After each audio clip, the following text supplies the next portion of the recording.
Setuju lah. Setiap orang menurut saya sih sadar atau tidak sebetulnya punya kemampuan selling itu ya. Sebetulnya punya naluri juga untuk selling. Walaupun yang dijual itu bermacam-macam ya. Ada yang memang jelas produknya mau dijual, ada yang jasanya yang mau dijual gitu ya. Ada yang nama temennya yang mau dijual. Bisa juga sih produk itu nggak cocok buat orang lain, tapi perasaan kita ketika menyampaikan itu kan beda ya, dibanding kita sendiri merasa nggak firm dan nggak cocok dengan sesuatu itu, terus harus maju ya, rasanya. Jadi poin pertama, bagusnya produk itu menyatu sama diri kita. Betul. Sebelum saya ketemu, saya persiapin dulu.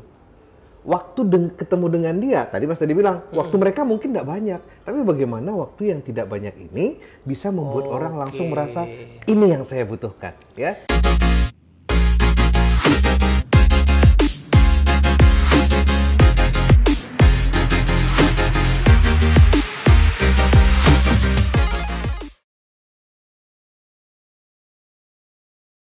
Oke, halo, assalamualaikum warahmatullahi wabarakatuh. Waalaikumsalam. Wah, welcome to Better Leader Bang Satria. Terima kasih Mas Teddy. Akhirnya dapat undangan setelah sekian lama. Bukan, luar biasa. Kebalik, akhirnya Bang Satria ngasih jadwal ke saya. Saya sih orangnya nunggu aja diundang. Ya itu dia, itu tanda-tanda orang yang jadwalnya banyak banget teman-teman. Ya kan, karena misalnya jadwalnya jarang tuh nggak mungkin nunggu diundang, minta diundang. Wah, proaktif gitu ya Ustaz ya. Oke, teman-teman semua, saya menghadirkan Bang Satria Dharma Tarigan. Ini salah satu YouTuber dari Dunamis ya. Masih sedikit tuh YouTuber Dunamis ya, tapi ini salah satu yang konsisten lah. Nama apa tuh segmennya Satria Bicara.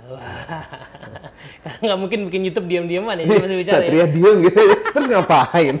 Ada juga sih yang bisa jualan begitu Mas Teddy. Ada, bener. Iya, dengan diem aja banyak yang nonton. Bengong 2 jam kalau nggak salah. Bengong 2 jam ya. Tapi kita nggak ikut begitu lah. Nggak ikut bentar ya. Iya. Oke, nah teman-teman semua, Bang Satria ini salah satu orang yang sangat unik ya di Dunamis. Karena dia ini salah satu dari sedikit orang Dunamis yang bergelar psikolog betulan gitu. Jadi ada gelar psikolognya ya kan, tapi kemudian menyeberang menjadi salah satu konsultan fasilitator untuk selling, untuk penjualan. Dan karena itu kita mau lebih ke arah situ ya pada pertemuan kali ini ya. Soalnya Bang, aku ada satu quote dulu pernah dapat gitu ya, dan itu kayaknya tiba-tiba pas kenalan sama solusi yang dipegang sama Bang Satria itu kena banget. Jadi judul quote-nya itu adalah selling is everyone's business. Nah itu jadi katanya sih selling itu sebenarnya urusan semua orang, bukan cuma urusan tim sales saja. Nah kalau menurut Bang Satria gimana tuh? Setuju lah. Setiap orang menurut saya sih sadar atau tidak sebetulnya punya kemampuan selling itu ya. Sebetulnya punya naluri juga untuk selling. Walaupun yang dijual itu bermacam-macam ya. Ada yang memang jelas produknya mau dijual, ada yang jasanya yang mau dijual gitu ya. Ada yang nama temennya yang mau dijual. Gimana tuh? Jual nama temennya gimana? Kan ada juga tuh yang bilang, saya temannya si Anu gitu ya. Jadi hubungan jadi lebih dekat gitu. Itu iya juga sih, masuk akal, masuk akal. Dalam kehidupan personal juga kita jualan juga sebetulnya ya. Bahkan anak kepada orang tua ketika mau meminta sesuatu kan sebetulnya jual ide gitu, atau jual cerita lah untuk kemudian nanti biar orang tua mengabulkan permohonannya gitu ya. Atau ke calon mertua. Nah, itu juga menjual jual diri jual masa depan ya. Iya. Karena itu susah ya, karena produknya cuma satu ya kalau jual doang ya. Cuma satu, sekali beli udah gitu ya. Harapannya begitu. Jadi menjual dalam arti luas tuh memang iya bener ya Bang ya. Betul. Selling is everyone business, karena sebenarnya kenyataannya kita pasti perlu menjual ide, menjual pemikiran, ya menjual tadi nama ya. Menurut Bang Satria gimana kok? Sementara jualan adalah urusan semua orang, gitu. Pada kenyataannya orang pasti butuh untuk menjual. Nah, tapi ada orang bilang satu nggak bisa jualan. Kalau menurut saya ya, ketika mendengar kata jualan itu, kita terbayang bahwa itu ada satu produk, ada satu apa namanya ya, satu hal lah, bisa juga itu berupa jasa yang mungkin bukan kita melepaskan itu dari diri kita gitu ya. Kita merasa bahwa produk itu satu hal, lalu kita satu hal gitu ya. Kemudian misalnya nih, saya bawa produk Dunamis, tapi saya kemudian datang ke Mas Teddy merasa ini produk nanti gimana caranya ya biar Mas Teddy mau ambil ini produk. Nah itu yang sering membuat kita kayaknya dia nggak bakal mau deh ngambil produk yang saya punya gitu. Nah itu yang mungkin jadi hambatan gitu ya. Oke, jadi hambatan pertama orang tuh ngerasa nggak bisa tuh susah jualan itu karena antara dia sama produk itu terpisah gitu ya. Jadi seolah-olah saya harus menawarkan sesuatu yang terpisah dari diri saya. Betul. Nah, tapi memang harusnya gimana, Bang? Kalau menurut saya gitu ya, kalau orang mau menjual sesuatu apapun itu, ya idealnya dia sudah pernah menjadi pemakai produk atau jasa sehingga tahu betul, dan lebih mantap lagi kalau dia pemakai setia gitu ya. Wah, Sehingga yang kita jual itu jadi bagian dari diri kita gitu ya. Dan ketika nanti kita menyampaikan kepada orang lain, kita nggak harus ngomong bahwa katanya sih yang sana gitu ya. Itu kesaksian orang ya. Kita dulu dong yang menjadi contoh utama bahwa saya sendiri sudah merasakan, saya sendiri sudah mengaplikasikan ilmunya gitu, sehingga kemudian kita lebih enak untuk meyakinkan orang lain. Jadi ketika nanti ketemu dengan orang lain bahwa bisa juga sih produk itu nggak cocok buat orang lain, tapi perasaan kita ketika menyampaikan itu kan beda ya, dibanding kita sendiri merasa nggak firm dan nggak cocok dengan sesuatu itu, terus harus maju ya, rasanya. Jadi poin pertama, bagusnya produk itu menyatu sama diri kita. Betul. Nah, caranya dengan menggunakan dulu produk itu ya, apapun nama produknya ya. Nah, karena ada kemungkinan memang produk itu cocok atau nggak cocok dengan orang yang kita tawari, tapi lebih parah lagi kalau kita sendiri juga nggak yakin sama produk itu sendiri gitu Bang. Setuju. Jadi hambatan lah ya. Kan terlihat bahwa orang tidak yakin ketika menyampaikan sesuatu gitu, ya, itu meragukan juga buat orang yang lain. Ini aku jadi keingetan Bang ya, salah satu perusahaan di Indonesia tuh pernah jadi klien kita ya. Itu jualnya barang-barang yang mahal banget ya, bukan mahal lagi, mahal banget ya. Tas-tas yang harganya wah, harga mobil gitu ya. Nah, itu kan agak susah mungkin ya kalau si salesnya itu dikasih atu-atu ya. Sehingga bisa jadi pemakai itu. Tapi paling tidak yang mereka coba lakukan itu adalah mengajak sales ini untuk experience dunianya orang-orang yang beli tas itu. Jadi misalnya makannya di mana sih? Jadi pas dalam rangka trainingnya tuh diajak makan di situ, kemudian mempelajari experience-nya sehingga paham betul kelasnya pembeli ini seperti apa. Nah, itu kan asumsinya tadi Bang ya, kita mungkin nggak mungkin ngasih atu-atu gitu ya. Nah, tapi masih mending karena ada barangnya. Nah, gimana dengan jualan yang nggak ada barangnya Bang? Nah. Sesuatu yang ini biasanya jasa ya. Kalau barangnya tidak ada, berarti kita jualan jasa.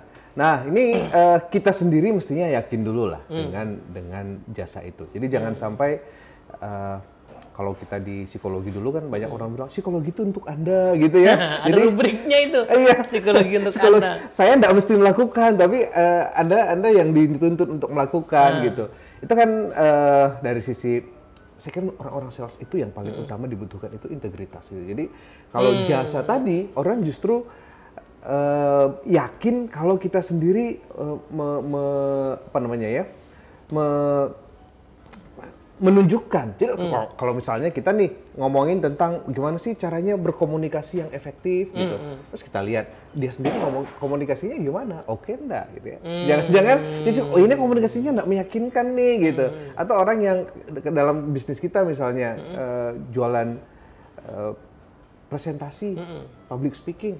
Nah, yang ngomong ini oke enggak public speakingnya gitu ya.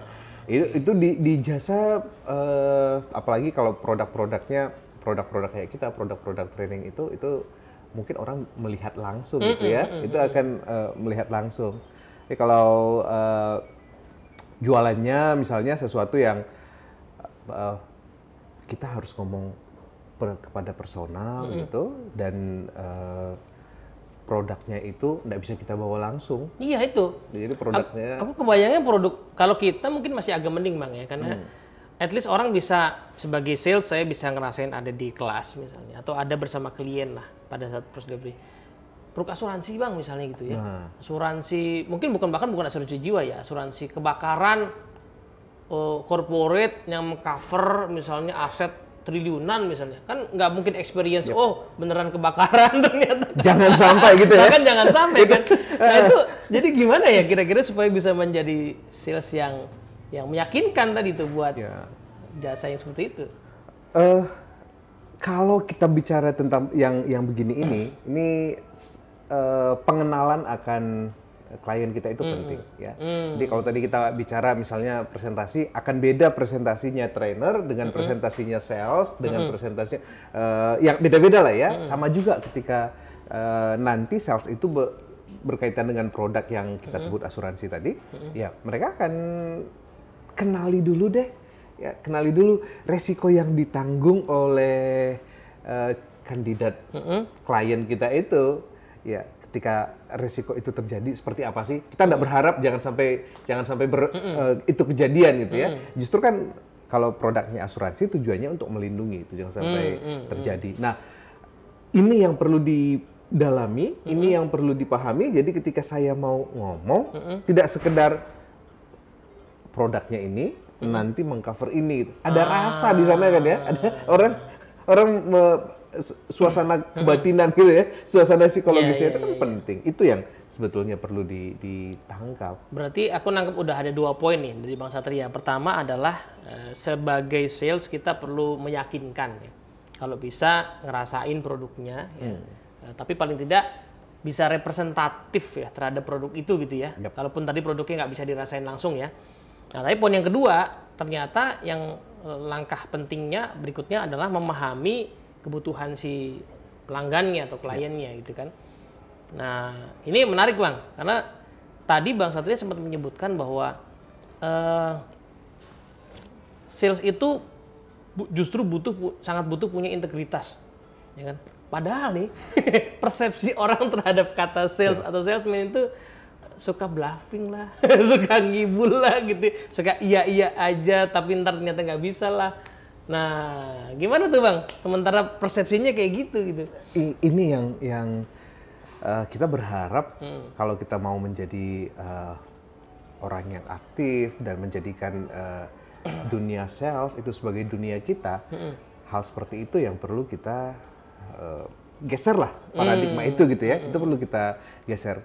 Hal itu terjadi karena dunia sales kan sangat erat dengan target.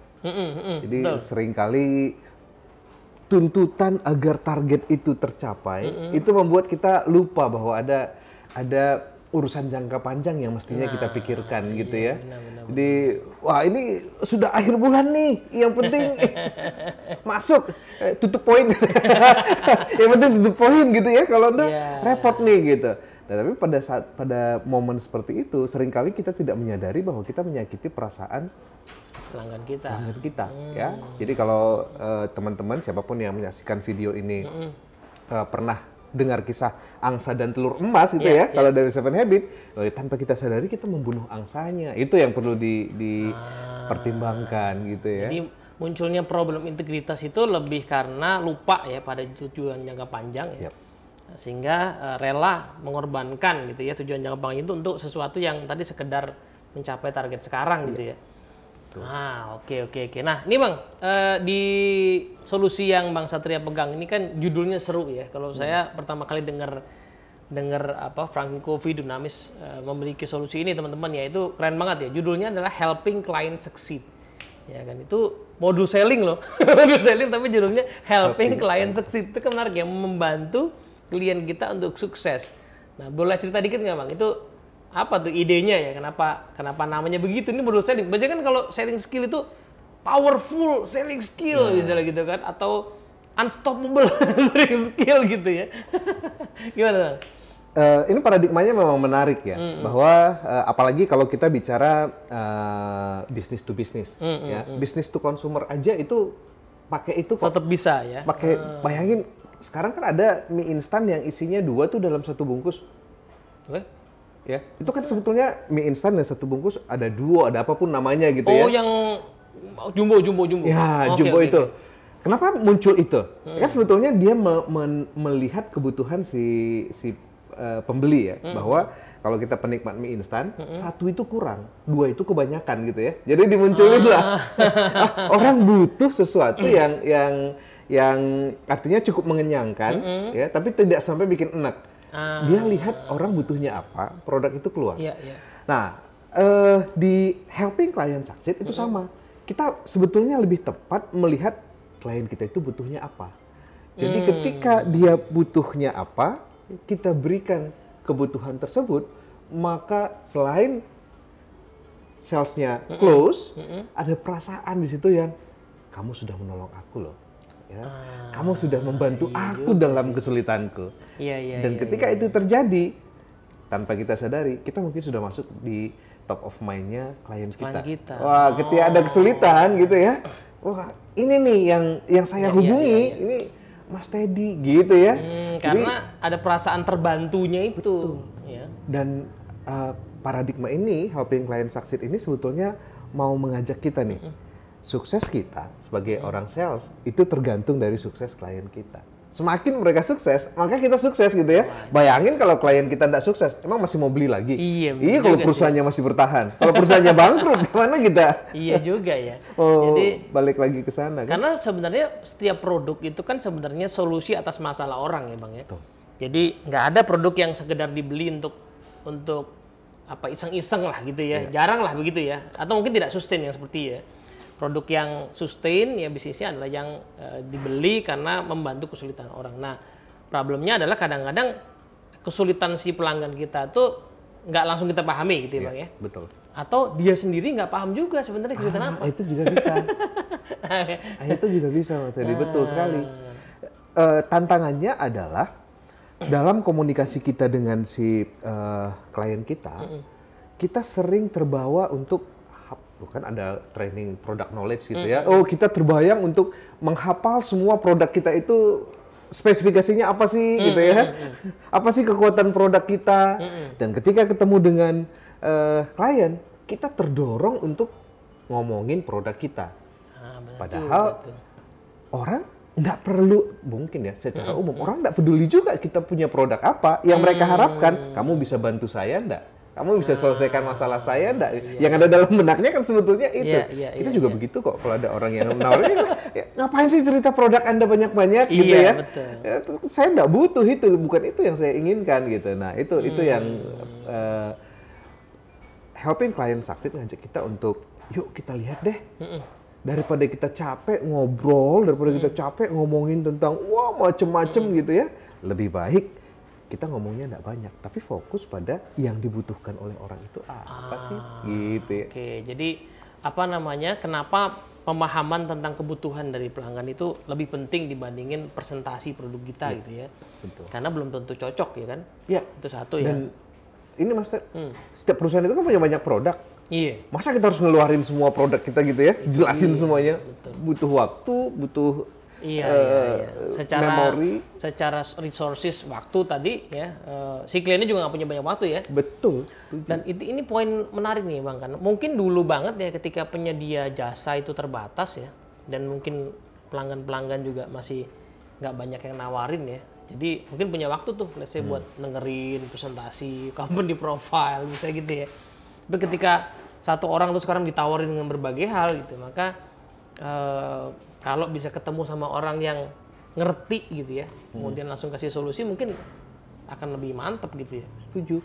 Karena sebetulnya produk-produk kita itu zaman sekarang kan kita sediain di website kita. Orang sebetulnya bisa googling juga sendiri. Kan, bisa baca sendiri gitu. Iya juga, tapi kadangkala ketika dia baca itu, dia belum bisa menghubungkan antara produk ini dengan kebutuhannya dia gitu. Jadi ketika kita sebagai tenaga penjualan, tugas kita sebetulnya ya, kita punya banyak senjata ibaratnya ya. Kita punya banyak senjata, terus yang ini butuhnya apa nih? Motong daging, motong sayur, atau nebang pohon gitu ya. Nah, kita tinggal pilih. Nggak usah presentasi semua senjatanya gitu ya. Tinggal, Bapak atau Ibu butuhnya apa sih? Cuma untuk masak, episode dapur kita kasih nawarin. Iya. Itu langsung jadi solusi segera ya. Nah, iya. Iya bener nih, mau motong ini. Nah, itu. Nggak usah kita ceritain kampak, nggak usah kita ceritain samurai kayaknya. Dia nggak butuh. Oke, ini poin menarik nih Bang. Jadi ada godaan di company yang punya banyak produk untuk tadi ya menunjukkan produknya apa gitu ya. Padahal ya tadi ya orang nggak butuh itu dan waktunya akan makan banyak. Dan yang paling penting adalah ada perasaan emosi painful ya dengerin presentasi yang ini mana sih yang sesuai dengan saya. Kan tadi produk kita udah ada di website. Cuman belum tentu nih si pelanggan, klien langsung paham koneksinya. Nah kira-kira Bang untuk bisa melakukan itu nih kan paling enak ujungnya adalah tadi langsung close gitu kan. Tapi untuk bisa melakukan itu kira-kira orang yang berjualan itu butuh punya kemampuan apa aja Bang? Nah, ya pasti pas ketemu langsungnya komunikasi gitu ya. Ya. Tapi agar komunikasinya lancar ini, ya tarik mundur dulu nih. Nah, Jangan buang-buang energi di komunikasi menjelaskan semuanya. Kita tarik agar komunikasi ini tepat sasaran. Tadi Mas Teddy bilang, waktunya klien itu juga belum tentu banyak. betul. Jadi waktu yang singkat ini agar benar-benar efektif, maka kita cari tahu dulu sebetulnya apa sih yang terjadi di perusahaan ini gitu ya. Apa yang mereka alami, itulah tugas kita sebagai tenaga penjualan, bukan tidak melulu berhadapan langsung seperti ini gitu ya. Karena justru kita cari tahu nih, Mas Teddy ini ada apa saja sih yang terjadi sekarang misalnya ya. Bukunya yang mana sih yang paling laku gitu. Kita cari tahu Nggak gitu laku ya. semua Bang. Makanya kerja di sini. Kalau sudah tahu itu, maka nanti ketika kita hadir, kita bisa sudah punya gambaran lah. Kayaknya dari sekian banyak produk saya yang akan masuk ke Mas Teddy, mungkin 2 hal ini deh. Iya. Tapi untuk pastinya ini yang akan saya komunikasikan, gitu ya. Kita kan baru dugaan nih dari. Memang belum tentu akurat ya, tetapi betul. jangan pernah datang, apalagi minta waktu ketemu tanpa pengetahuan dulu gitu ya, tanpa riset dulu gitu ya Bang ya. Tanpa persiapan. Persiapan dulu intinya begitu ya. Kecuali kalau cuma mau kenalan gitu ya, atau mau ngopi bareng Kalau gitu. itu gimana Bang? Nih aku sering soalnya ketemu misalnya nemenin sales gitu ya, ketemu yang udahlah kita kenalan dulu aja lah gitu. Itu kayak gitu-gitu sebenarnya oke nggak sih Bang? Kalau dari sisi penjualan, tetap aja ya, ketemu dulu itu pun kita riset dulu lah. Pada momen ini kita belum akan masuk ke jualannya gitu ya. Kita akan kenal dia. Tetapi akan lebih mudah meyakinkan orang kalau dia merasa bahwa dia tahu tentang bisnis saya. Dia tahu perusahaan saya, gitu ya. Jadi kita enggak bener-bener blank gitu. Jangan sampai datang ke satu perusahaan soalnya. Sebetulnya Bapak ini perusahaannya bergerak di bidang apa sih gitu ya. Udah ketemu meeting, Udah ketemu, itu ya? setelah bayangannya. Lah terus pas saya presentasi mestinya dia yang jualan baru presentasi gitu ya. Oke. Oh poinnya gitu. Jadi oke aja ya. Memang kadang-kadang tahapan sales begitu ya Bang ya. Kita belum punya pintu masuk manapun, nggak ada key person yang bisa kita udah kenal gitu ya. Ya udahlah, yang penting kenalan dulu, kebetulan dapet nih kontak, dapet waktu. Tapi itu pun setidaknya lakukan PR-nya dulu ya. Betul. Minimal kita di zaman sekarang kan nggak ada perusahaan yang nggak punya website ya. Iya. Ya kan, kemudian apalagi kalau perusahaannya TBK mungkin kita bisa baca dulu laporan keuangan segala macamnya, atau minimal tanya-tanya dulu lah ya teman-teman kita yang ada di industri itu gitu ya, jadi datang dengan sebuah persiapan. Dan tadi kalau kita sudah janjian ketemu kan mestinya sudah ada nama orang. Ya orangnya juga bisa kita cari tahu. Bisa juga, iya juga ya. Ini Pak A ini siapa sih gitu ya, siapa tahu pernah bekerja di satu tempat yang iya juga benar. Kita punya teman dulu di perusahaan itu gitu ya. Iya, Nanti bisa diajak ngobrol gitu. Nah, itu kan zaman sekarang untuk cari tahu itu ada LinkedIn, betul. Ya, ada Instagram, ya kan ada Facebook ya kan. Oh dia pengguna Facebook berarti agak-agak tua dikit. Ya. Kalau pengguna Instagram agak-agak muda gitu ya. Yang susah kalau dia pengguna Friendster. Nah, kita cari di mana gitu ya. Tinggal ketemu Friendster ya. Oke. Gitu. Ya. Oke, jadi poin pertama riset ya. Jadi bagaimana kita bisa kenal sama si klien kita. Kalaupun pertama organisasinya ya, kedua orangnya, dan itu dua-duanya sebenarnya udah nggak sulit ya di zaman sekarang Mas Adri. Betul. Jadi tenaga penjualan sekarang dimudahkan dengan teknologi itu. Mau atau enggak menggunakan gitu ya. Jadi, ini menarik nih. Pertanyaannya kok nggak banyak yang melakukan itu ya? Aku ngeliat nih, misalnya ngalamin sendiri ya.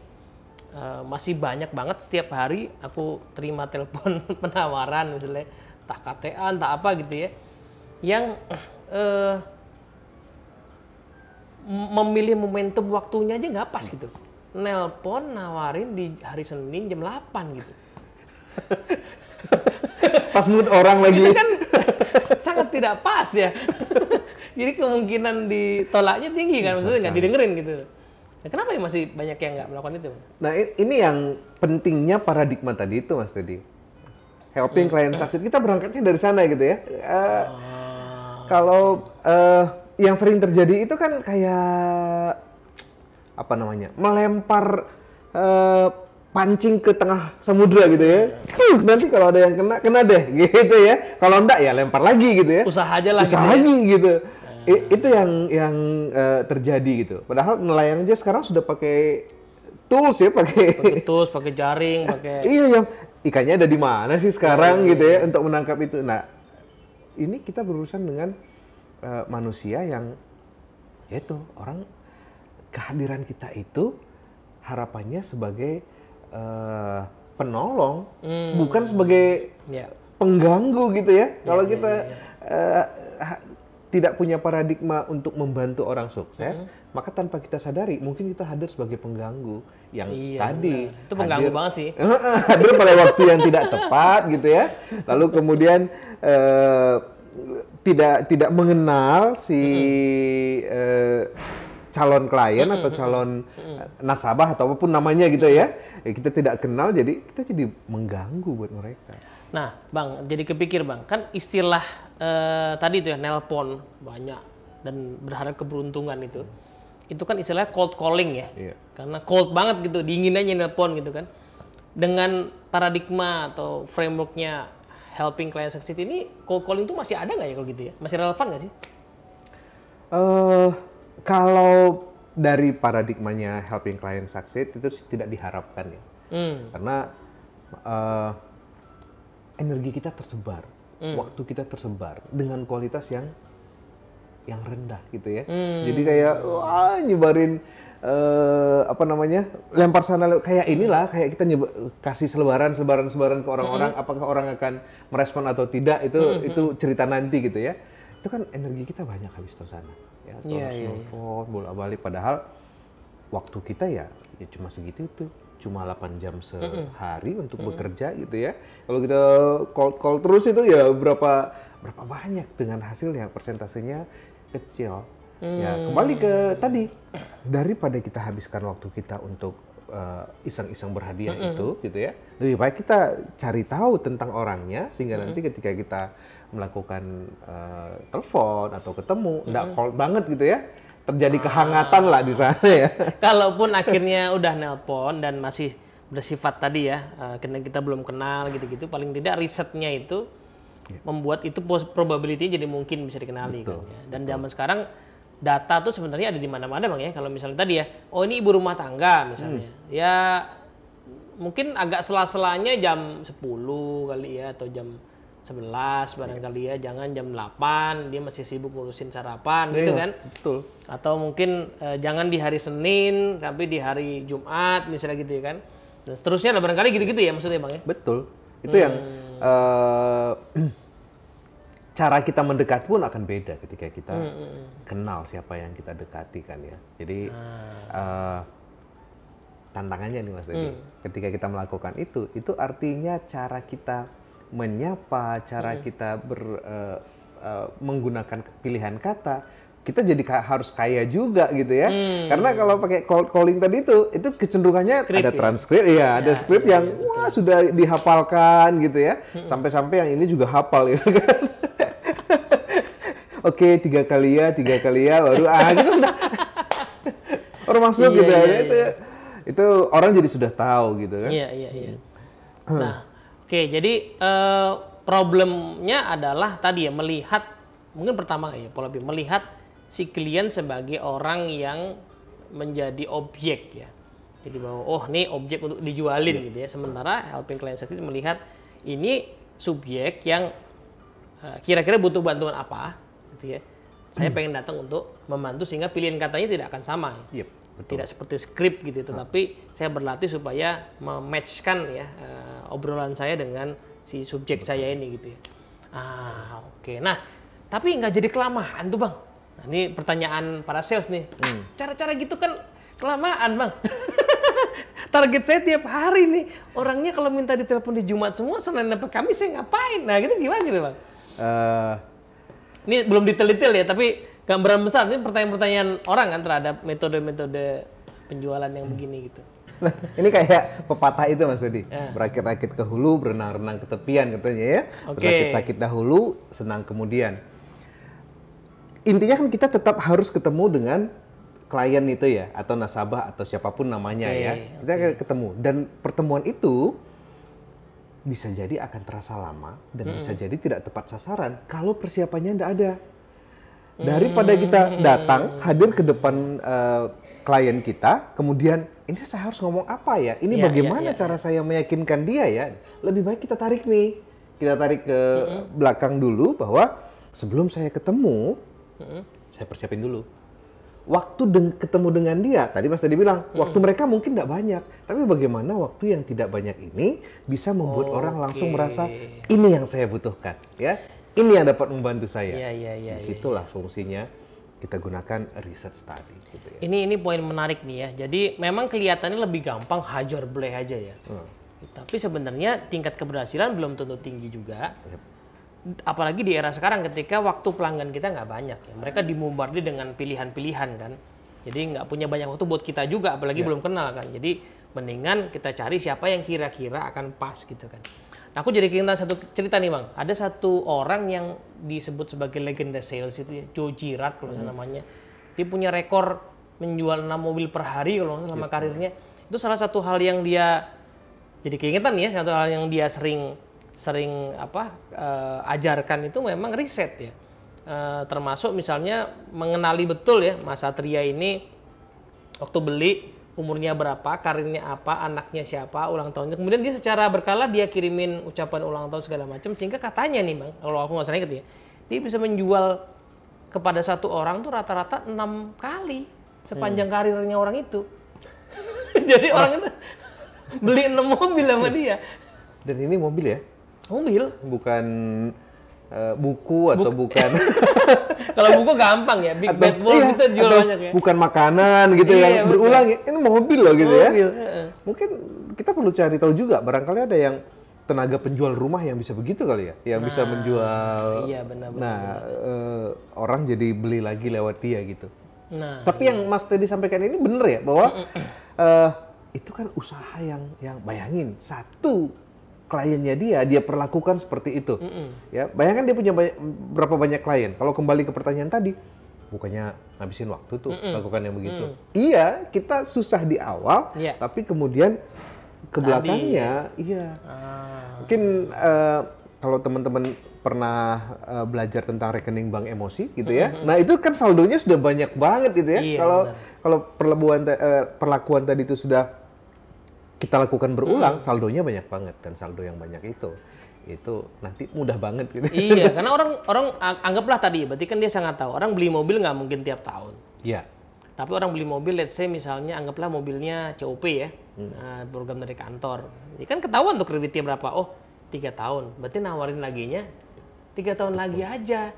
Karena disitulah dia punya budget lagi kan. Tapi sepanjang 3 tahun tadi, jangan sampai dia lepas dari benak si pelanggannya gitu ya. Bagaimana caranya agar nama kita tetap masuk di sana. Gitu. Karena dia akan jadi pelanggan insya Allah 3 tahun lagi. Iya. Bukan sekarang memang.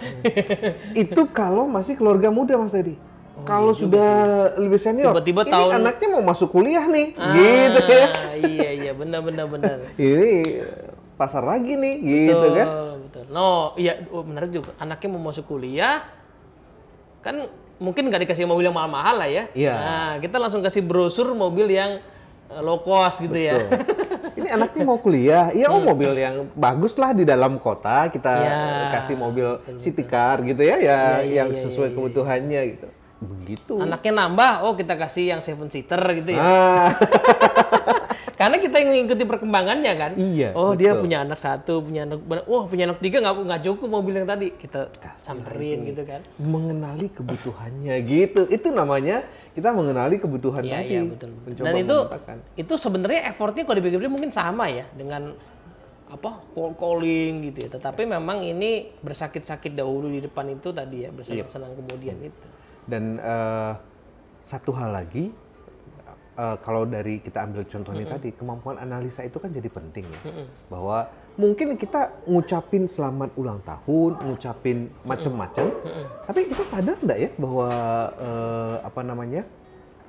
dengan sesuatu yang berubah pada dirinya itu berubah juga nih pada berubah juga dari sisi karakteristik pelanggan kita gitu ya. Jadi kan begitu anaknya berubah, anaknya bertambah misalnya, karakteristiknya kan jadi berubah. Dan ketika karakteristik ini berubah, ada sesuatu lagi nih yang bisa kita jadikan catatan, jadi sebuah hasil. Kemudian obrolan itu jadi nggak pernah standar ya. Jadi berkembang terus. Jadi kemampuan kita untuk menganalisa tuh mengikuti perkembangan kebutuhan dari calon pelanggan gitu. Nah ini totally different paradigm ya, Bang Satria. Betul. Dan ini saya pernah lihat juga ya, pas masa pandemi kemarin itu, Mas Ted, saya ada kebutuhan beli laptop baru karena anak saya kan jadi belajar jarak jauh. Nah, ketika beli laptop itu, saya merasakan tuh ada yang benar-benar jualan produk. Mereka yang benar-benar jualan produk, ya udah dia akan cerita, Pak, kita punya produk ini paling laku sekarang ini, gitu ya. Nah, ya terus kalau paling laku gimana? Apa saya harus ikut-ikutan dengan semua orang gitu ya? Tapi ada yang kemudian, Pak, laptopnya dipakai untuk apa, Pak? Untuk presentasi. Oke, presentasi seberapa sering? Itu semua dia tanyain gitu ya. Dia tanyain kepada kita, lalu kemudian nanti Bapak suka game juga enggak, Pak? Enggak, saya bilang. Oke, jadi dipakainya untuk presentasi ya. Muterin film juga enggak, Pak? Iya, muterin film. Nah, kayaknya ini sudah memadai, Pak. Kalau Bapak suka main game, yang ini deh. Tapi kalau Bapak ada suka main game, ini sudah memadai. Maksudnya yang beli laptop Bang Satria bukan anaknya? Bukan saya jadinya. Saya pikir. Yang baru buat saya. Alasannya anaknya sekolah padahal kan ganti baru sebenarnya. Nah, kalau yang butuhnya untuk anak, dia akan beda lagi gitu kan. Ini dipakai untuk siapa? Dipakai anak. Belajar dari rumah. Dia kasih lagi. Ini aja sudah cukup spesifikasi, dia ceritain gitu ya. Itu kan mengenali kebutuhan. Itu lebih gampang close ya. Memang agak lama proses nanya-nanyanya daripada cuman ngejembrengin barang gitu dan belum tentu jadi kan. Iya, hafal nama spesifikasi semua produk terus ditawarkan gitu. Orang apalagi saya yang awam gitu ya, itu maksudnya piye gitu ya. Benar-benar.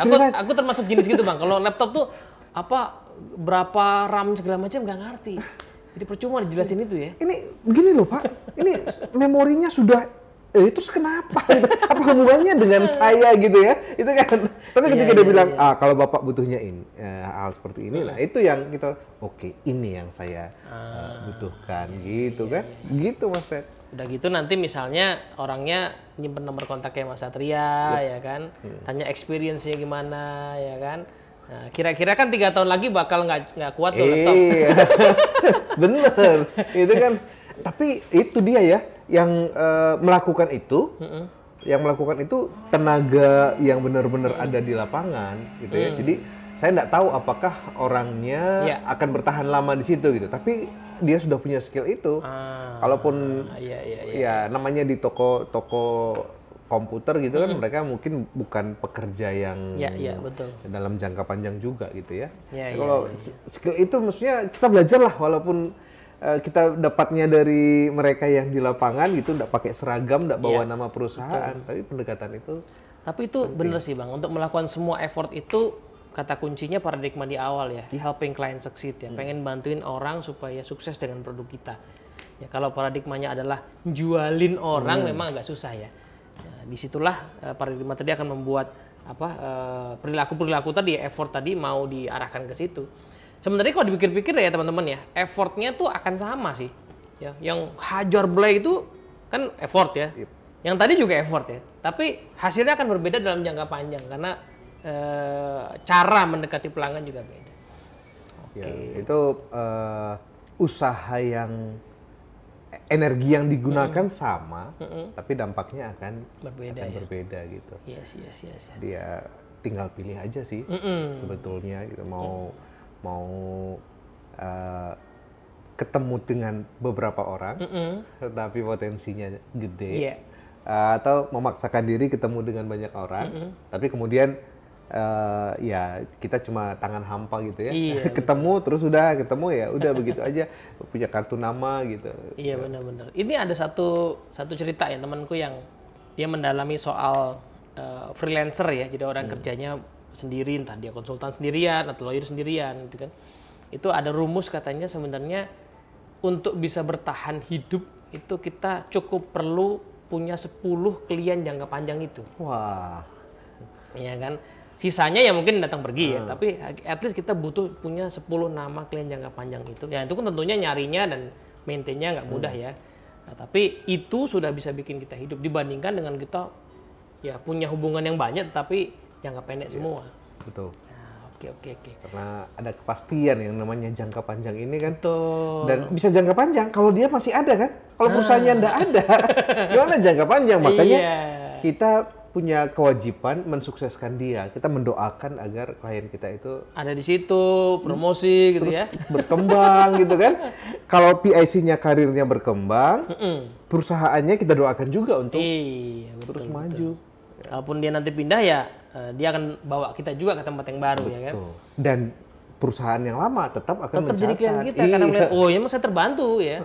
Itu bukan sudah terbukti loh dulu gitu kan, menolong kita dengan produknya atau dengan jasanya gitu. Siap.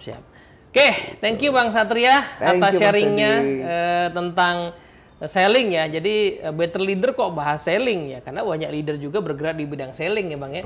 Jadi barangkali teman-teman leader punya tim sales gitu ya, atau tim yang berhubungan dengan sales lah ya. Not necessarily posisinya sales ya. Namanya sekarang macam-macam memang. Wah, namanya itu keren-keren lah. Ya, kalau pengen punya keberhasilan jangka panjang maka kita perlu punya paradigma yang berbeda ya, yaitu berpikir orang itu sebagai orang yang butuh bantuan dan kita pengen bantu mereka ya, bukan sebagai objek untuk kita jualin solusi kita, gitu ya. Oke, sehat Bang Satria, sukses selalu teman-teman. Enjoy, ketemu lagi di Better Leader selanjutnya ya. Assalamualaikum warahmatullahi wabarakatuh.